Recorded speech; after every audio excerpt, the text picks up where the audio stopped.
बोलो पार्वती। पते हर हर महादेव। दोस्तों, अगर आप कर्ज और शत्रु से मुक्ति चाहते हैं तो यह खास अवसर है। मैं आपको बताऊंगा कि आपको कौन सी 3 चीजें जरूर लानी चाहिए। चाहे आप अमीर हो, गरीब हो, कोई भी इन 3 चीजों को अगर इस दिन अपने घर खरीद कर ले आता है तो मानकर चलिए मां लक्ष्मी जी और भगवान विष्णु जी की असीम कृपा उसके पूरे परिवार पर पड़ती है। साथ ही बताऊंगा कि इस दिन आपको क्या खाना चाहिए, क्या नहीं खाना चाहिए, कौन सी चीजें भगवान विष्णु, मां लक्ष्मी और भगवान परशुराम को चढ़ाई जाती है जिससे कि आपके घर में धन, यश और समृद्धि की प्राप्ति हो। साथ ही में मैं आपको बताऊंगा कि किस गलती से इस दिन जरूर ही बचना चाहिए, वरना आप इस शुभ दिन को पाप के भागीदार बन सकते हैं और जीवन भर कष्ट झेलना पड़ सकता है। इस वीडियो को पूरा जरूर देखिएगा। निवेदन करती हूं, बिल्कुल भी स्किप मत कीजिएगा, क्योंकि आगे मैं आपको बताऊंगा कि इस दिन कौन से उपाय करने से आपकी किस्मत चमक सकती है। जीवन में कभी धन की कमी नहीं रहेगी। यह दिन विवाह, नई संपत्ति, सोना चांदी खरीदने, साथ ही साथ नया व्यापार शुरू करने, गृह प्रवेश और किसी भी शुभ कार्य के लिए सबसे उत्तम माना जाता है, क्योंकि इस दिन पंचांग देखने की बिल्कुल आवश्यकता नहीं होती है। यह स्वयं ही सिद्ध मुहूर्त कहलाता है और इस दिन अगर आप कुछ सरल नियमों का पालन करते हुए व्रत और पूजा करते हैं तो मां लक्ष्मी जी और भगवान विष्णु जी की विशेष कृपा प्राप्त कर सकते हैं और आपके जीवन में कभी दरिद्रता नहीं आएगी। देखिए, सबसे पहले तो खास रूप से आप ध्यान रखिएगा कि इस दिन आपको मांस मदिरा से बिल्कुल दूर रहना चाहिए। किसी का अपमान या अपशब्द ना कहें, झूठ ना बोले, किसी का दिल ना दुखाएं। इस दिन आपको गेहूं, मूंग, चावल, चने, मिश्री, खीर, फल, दूध या शुद्ध घी, तुलसी पत्र, पीला वस्त्र, पीला पुष्प या फिर जल से भगवान विष्णु और मां लक्ष्मी जी और भगवान विष्णु जी की पूजा जरूर करनी चाहिए। और हो सके तो श्री सूक्त और विष्णु सहस्त्र नाम का पाठ जरूर कीजिएगा। आपको सोना, चांदी, अनाज, वस्त्र, जल से भरे घड़े, घी, छाता, चप्पल, पंखा, मिठाई और गाय को चारा आदि जरूर दान करना चाहिए, क्योंकि इस दिन किया गया दान अक्षय पुण्य प्रदान करता है। साथ ही भगवान परशुराम का जन्म दिवस ही हुआ था, तो इसलिए कई लोग भगवान परशुराम की भी इस दिन पूजा करते हैं और यह बहुत ही शुभ फलदायी माना जाता है। दोस्तों, आपको पता है कि हमारे चैनल पर बिल्कुल सटीक सही जानकारी जनसाधारण भाषा में और बहुत ही छोटे रूप में बताई जाती है। अगर आपके मन में किसी भी प्रकार का कोई प्रश्न उठता है तो वह मुझे कमेंट सेक्शन में जरूर लिखिएगा। साथ ही वीडियो को लाइक करना बिल्कुल मत भूलिएगा। चैनल को सब्सक्राइब करके पास वाला बेल आइकॉन जरूर प्रेस कीजिएगा ताकि हर मेरी वीडियो आप तक बिल्कुल मुफ्त में पहुंचती चली जाए। तो कमेंट बॉक्स में अपनी राशि जरूर लिख दीजिएगा। राशि अनुरूप उपाय मैं आपको कमेंट के माध्यम से ही बताऊंगा। तो देखिए, जैसा कि आप वीडियो के टाइटल से और थंबनेल से भी समझ चुके होंगे कि मैं यहां पर आपको 3 चीजें खरीदने के बारे में बताने वाली हूं जो कि बेहद ही शुभ होंगी और यह कभी भी आपके घर में अन्न और धन को समाप्त नहीं होने देंगी। तो देखिए, खास तौर पर तो इस दिन सोना, चांदी और जमीन या प्रॉपर्टी खरीदना अत्यंत फलदायी माना जाता है, क्योंकि सोना लक्ष्मी का प्रतीक है और इसे खरीदने से घर में समृद्धि और धन वैभव बना रहता है। चांदी भी शुभता और चंद्रमा की शीतलता ऊर्जा से जुड़ी हुई होती है, जिससे घर में शांति और मानसिक संतुलन बना रहता है। और वहीं अगर आप जमीन या प्रॉपर्टी में निवेश करना चाहते हैं तो यह स्थायी सुख, समृद्धि और पीढ़ी दर पीढ़ी लाभ दिलाने वाला माना जाता है। लेकिन ऐसे व्यक्तियों का क्या, ऐसे लोगों का क्या जो यह सब चीजें नहीं खरीद सकता है या फिर इसमें सक्षम नहीं है? इन चीजों के बिना क्या हमारे घर में मां लक्ष्मी जी और भगवान विष्णु जी प्रवेश नहीं करेगी? तो ऐसा बिल्कुल नहीं है दोस्तों। देवी लक्ष्मी की कृपा आप बहुत ही कम पैसे खर्च करके भी अपने घर में ला सकते हैं और इसमें आपकी आर्थिक स्थिति पर बिल्कुल भी प्रभाव नहीं पड़ेगा।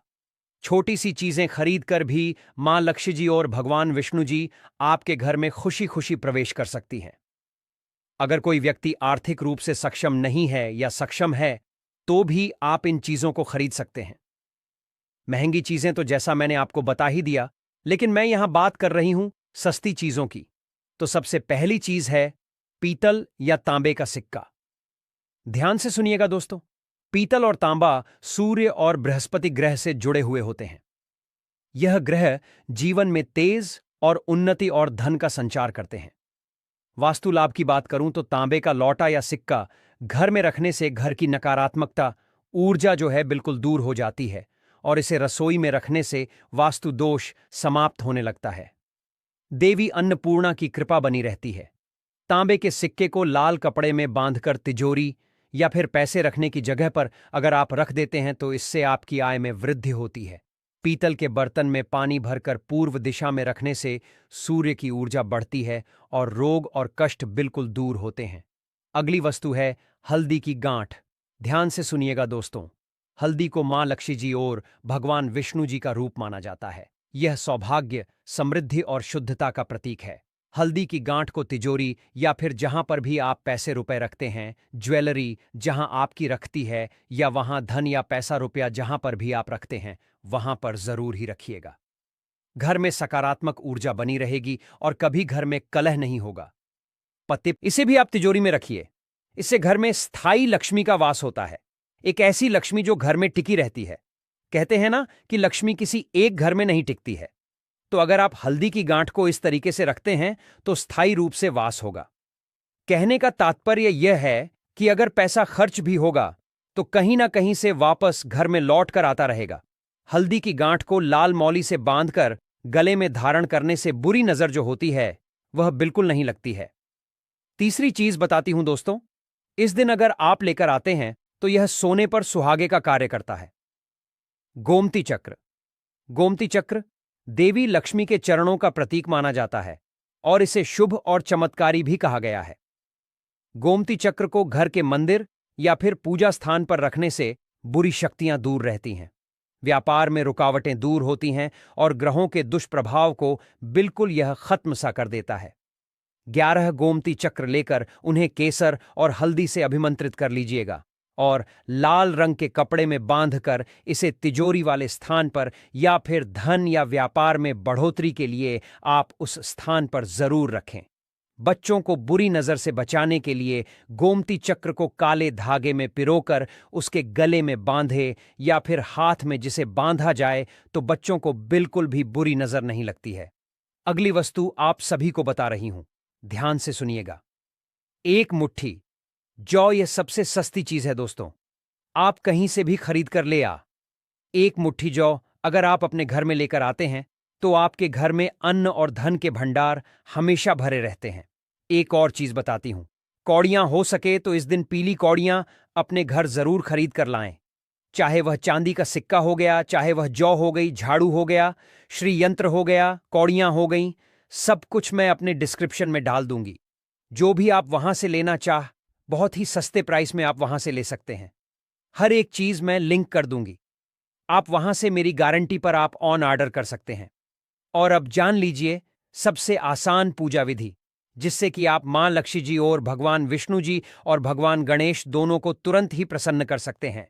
सोने पर सुहागे का कार्य करेगा, क्योंकि भगवान गणेश और मां लक्ष्मी जी और भगवान विष्णु जी जिस घर में वास कर दें, यानी कि बुद्धि और धन जिसके पास होगा, दुनिया की कोई ताकत उसे पीछे छोड़ नहीं सकती है। ध्यान रखिएगा दोस्तों, इस दिन आपको पूजन करने से पहले प्रातः स्नान करना है। स्वच्छ पीले वस्त्र धारण करें। पूजन स्थल को शुद्ध करके चौकी पर पीला कपड़ा बिछाएं। भगवान विष्णु और मां लक्ष्मी जी और भगवान विष्णु जी की मूर्ति या चित्र को स्थापित कर दीजिए। हाथ में जल, फूल, अक्षत लेकर संकल्प लें। इसके बाद शुद्ध घी का दीपक जलाना है और धूप अगरबत्ती अर्पित कर दीजिएगा। कलश स्थापित करें। तांबे या पीतल के कलश में जल भरकर आम्र पल्लव और नारियल रखें। स्वास्तिक बना दीजिएगा। भगवान विष्णु को पीले फूल, तुलसी, चंदन अर्पित जरूर कीजिएगा। अक्षत भी जरूर अर्पित कीजिएगा। माता लक्ष्मी को कमल फूल या हल्दी की गांठ और चावल और मिठाई अर्पित करना बिल्कुल भी मत भूलिएगा। भगवान विष्णु का मंत्र ओम नमो भगवते वासुदेवाय नमः, इस मंत्र का जाप 108 बार कीजिएगा। और माता लक्ष्मी का मंत्र ओम श्रीम ह्रीम श्रीम कमले कमलालय प्रसिद्धम प्रसिद्धम श्रीम ह्रीम श्रीम ओम महालक्ष्मी नमः, इस मंत्र का भी आप 108 बार या फिर कम से कम 21 बार माला जाप जरूर ही कीजिएगा। माला जाप 108 बार अगर आप करते हैं तो यह बहुत ही अच्छा होता है। नैवेद्य और आरती कीजिएगा। भोग में खीर, फल, मिठाई और पंचामृत जरूर चढ़ाइएगा। विष्णु जी और लक्ष्मी जी की आरती कीजिए और इस दिन आपको कुछ विशेष कार्य जरूर करने चाहिए। गरीब या ब्राह्मण को दान जरूर करें। दोस्तों, जितना आप दान करेंगे उस दिन अक्षय फल की आपकी प्राप्ति होगी, 100 गुना अधिक फल की प्राप्ति होगी। आप क्या क्या दान कर सकते हैं? विशेष रूप से पीली वस्तुएं जैसे हल्दी, कपड़ा, चना, मिठाई आदि। घर की तिजोरी, व्यावसायिक स्थान या दुकान में मां लक्ष्मी का चित्र जरूर लगाएं।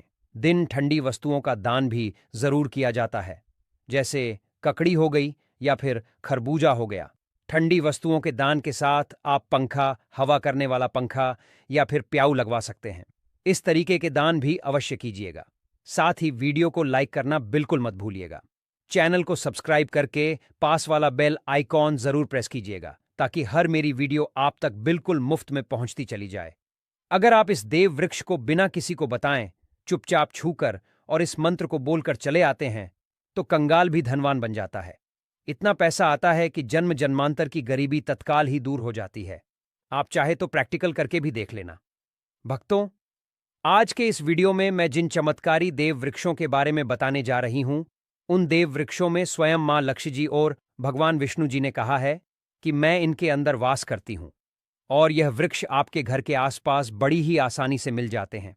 और इन देव वृक्षों के बारे में स्वयं मां लक्ष्मी और भगवान शिव के अपने प्रिय भक्त रावण ने बताया है कि कोई भी व्यक्ति सही समय, सही मुहूर्त और सही दिन पर सही क्रिया के अनुसार, यानी कि इस देव वृक्ष को चुपचाप छू होकर चले ले आता है, तो उसके सभी प्रकार के कष्टों से उसे निजात मिल जाता है, जो कि गर्मियों की धनतेरस भी कही जाती है। इस दिन अगर आप मेरे द्वारा बताए गए इस दिवस को छू लेते हैं, तो तत्काल ही सभी प्रकार के कष्टों से तो आपको निजात मिलता ही है, साथ ही साथ इनके घर में अखंड लक्ष्मी की प्राप्ति भी होती है।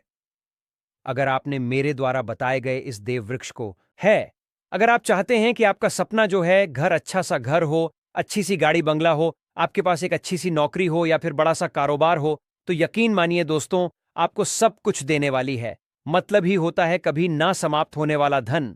इस दिन देवी लक्ष्मी की पूजा भी की जाती है और इस दिन सोने चांदी की खरीदारी भी की जाती है। लेकिन आज जो जानकारी मैं आपको बताने जा रही हूं, यानी कि इस देव व्रत को छूने मात्र से ही सोने चांदी से भी ज्यादा कीमती आप अपनी किस्मत को चमका सकते हैं।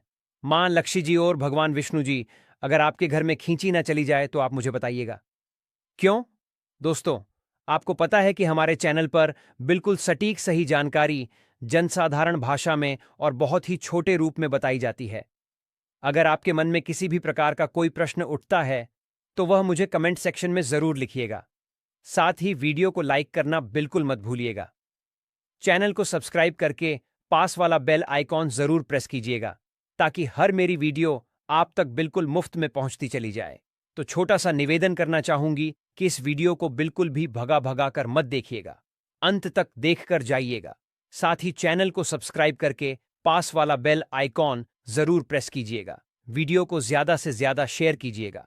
आपका छोटा सा शेयर शायद किसी के कष्टों को दूर कर सकता है और इससे आपको भी पुण्य की प्राप्ति होती है।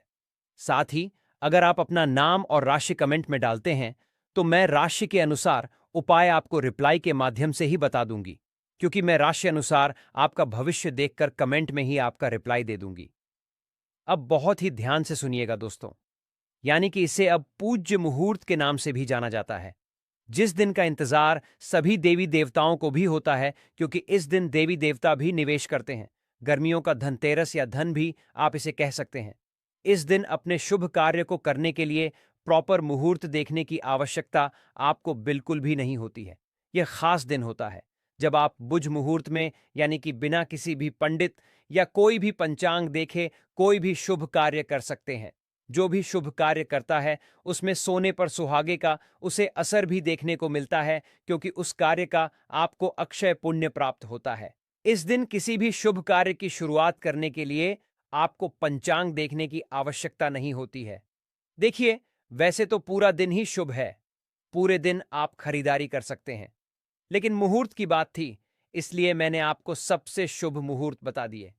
चलिए भक्तों, अब जानते हैं वह कौन से देव वृक्ष हैं जिनके बारे में मैं बात कर रही थी। अगर आप इन वृक्ष को छूकर अपनी मनोकामना बोल देते हैं तो मान के चलिए 24 घंटे के अंदर आपकी मनोकामना पूर्ण हो जाती है, जिन्हें छूने मात्र से गरीबी खत्म हो जाती है, जीवन के सभी सुख समृद्धि का आगमन होता है। चैनल पर बिल्कुल सटीक जानकारी मिलती है। इस बात की पुष्टि आप ही लोगों द्वारा की गई है। यहां पर बिल्कुल भी समय को बर्बाद नहीं किया जाता है। सीधे पॉइंट पर आती हूं। पहला वृक्ष है जो कि बहुत ही महत्वपूर्ण है। वह पौधा है यानी कि वृक्ष है शमी का वृक्ष। शमी के वृक्ष को हमारे धर्मशास्त्र में जगदम्बा के स्वरूप के रूप में पूजा जाता है। यह स्वयं मां जगदम्बा का स्वरूप है और इस पर मां जगदम्बा साक्षात विराजमान रहती है। अगर आप संध्या काल के समय में शमी के वृक्ष के नीचे धूप और दीपक जलाते हैं तो आपकी सारी परेशानियां और कष्ट दूर हो जाते हैं। इसके अलावा शमी की जड़ में सिंदूर डालने से व्यक्ति को अच्छे स्वास्थ्य की प्राप्ति होती है। जो लोग लंबे समय से बीमार हैं उनके लिए यह एक बहुत ही अच्छा उपाय है। यदि आपके घर में कोई सदस्य लंबे समय से बीमार पड़ा है तो आप उस व्यक्ति के शरीर से 7 बार सिंदूर उतारकर शमी की जड़ में डाल सकते हैं। इससे उसका रोग जल्दी ही ठीक हो जाएगा। इसके अलावा यदि आप बीमारी से बचना चाहते हैं और निरोगी रहना चाहते हैं तो शमी की जड़ में सिंदूर डालकर आप अपने रोगों का नाश कर सकते हैं। आपको शमी के वृक्ष को छूकर अपनी मनोकामना बोलनी है। जब आप इसे करेंगे तो आप देखेंगे कि आपकी मनोकामना जरूर पूरी हो जाएगी और आपकी दरिद्रता समाप्त हो जाएगी। इस दिन शमी के वृक्ष के प्रभाव से आपको अपार लाभ मिलता है। दोस्तों, धन दौलत की भी प्राप्ति होती है। शमी के वृक्ष का आशीर्वाद लेकर आप अपने जीवन में खुशहाली और समृद्धि लाएं। दोस्तों, अब दूसरे वृक्ष की बात करूंगी। इस वृक्ष को देव वृक्ष कहा गया है। यह वृक्ष परिजात का वृक्ष के नाम से जाना जाता है।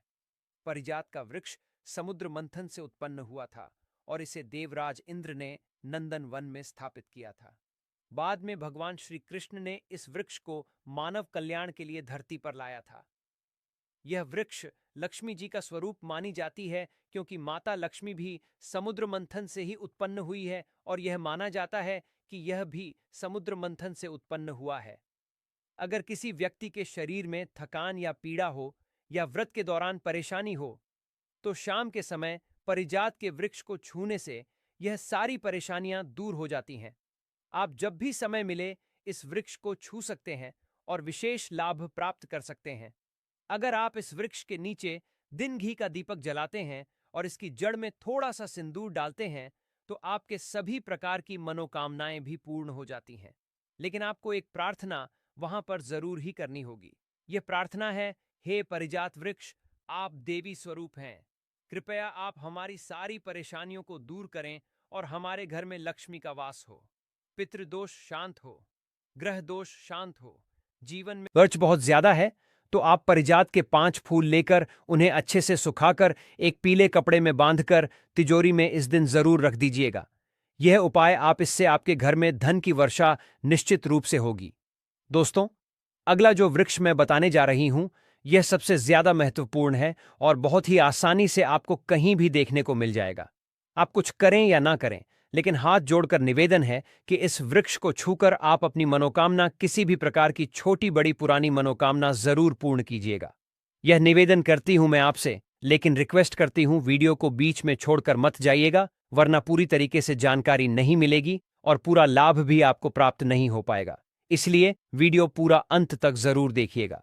वीडियो को लाइक करके चैनल को सब्सक्राइब जरूर कीजिएगा और पास वाला बेल आइकॉन प्रेस करना बिल्कुल मत भूलिएगा। कमेंट बॉक्स में जैसा कि मैंने आपको बताया है कि आपको राशि जरूर लिखनी है। राशि अनुरूप आपके नक्षत्रों के हिसाब से जो उपाय बनता पड़ेगा वह मैं आपको कमेंट में रिप्लाई के माध्यम से ही बताऊंगा। ध्यान से तीसरे वृक्ष को सुनिएगा जो कि बहुत ही इंपॉर्टेंट है। यह है कल्प वृक्ष। यह पेड़ इच्छा पूर्ति वृक्ष के रूप में जाना जाता है। पौराणिक मान्यताओं के अनुसार यह पेड़ जो भी मांगो वह पूर्ण करता ही है, इसीलिए इसे इच्छा पूर्ति वृक्ष भी कहा जाता है। हमारे हिंदू धर्म में यह एक दिव्य और पवित्र वृक्ष के रूप में वर्णित है। यह सिर्फ एक पेड़ नहीं बल्कि ऐसी आध्यात्मिक शक्ति का प्रतीक है जो आपके जीवन में सुख, समृद्धि, स्वास्थ्य और धन को आकर्षित करता है। साथ ही साथ इसका एक बहुत ही अचूक उपाय भी बताऊंगा दोस्तों, तो ध्यान से सुनिएगा कैसे करना है यह उपाय। सुबह सुबह सूर्योदय के समय कल्प वृक्ष के नीचे शुद्ध जल आप चढ़ाएं। 7 बार ओम कल्प वृक्षाय नमः मंत्र का जाप करें और इसके बाद अपनी मनोकामना धीरे धीरे से वहीं पेड़ के तने को छूकर आपको लगातार बोलते हुए जाना है। लाभ और क्या क्या इससे हो सकते हैं, यह प्रयोग नियमित रूप से अगर आप करते हैं तो आप अपनी अनेक प्रकार की इच्छाओं को पूर्ण करवा सकते हैं। धन प्राप्ति के लिए क्या कर सकते हैं? आप यह चीज कर सकते हैं, या किसी भी शुक्रवार या पूर्णिमा के दिन भी आप इन्हें कर सकते हैं। क्या करना होगा? कल्प वृक्ष के नीचे गाय के घी का दीपक जलाएं। एक चांदी का सिक्का पेड़ की जड़ में गाड़